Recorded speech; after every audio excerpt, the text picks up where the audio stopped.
நிசா பண்ண இந்த காரியத்துக்காக நான் உங்ககிட்ட மன்னிப்பு கேட்டுதாம்மா ஆகணும். என்னை நீ மன்னிச்சிட்டேன்னு சொல்லு, அப்பதான் என் மனசு ஆறும். சரிங்கப்பா, கையெடுங்க, நான் மன்னிச்சிட்டேன். நிசா, நீயும் மன்னிப்பு கேளுமா. நீ இப்ப மன்னிப்பு கேட்கலன்னா நான் உன்கிட்ட பேசவே மாட்டேன். விடுங்க, எதுக்கு இதை பெரிய விஷயமா பாக்குறீங்க? ராஜுவும் ரஞ்சிதாவும் மல்லி தள்ளி விட்டத கண்ணால பார்த்தேன்னு சொல்லும் போது இவன் நம்ப தானே செய்வா.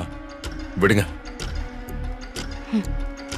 மாப்பிள, நான் உங்க மேலயும் மல்லி மேலையும் எவ்வளவு கோபமா இருந்தேன்னு உங்களுக்கே நல்லா தெரியும். ஏன், உங்களை நான் கொலை பண்ணணும்னு கூட நினைச்சிருக்கேன்.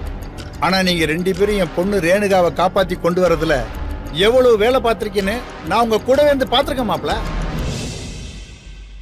அதுலயும் மல்லி நானே என் பொண்ணுன்னு என் வாயிலே சொல்ற அளவுக்கு ரேணுகாவை கவனிச்சுக்கிறான். இந்த மல்லியை நான் சந்தேகப்பட்டிருக்கலாமா? ரொம்ப தப்பு மாப்பிள. அதுக்கு நான் மன்னிப்பு கேட்டே ஆகணும்.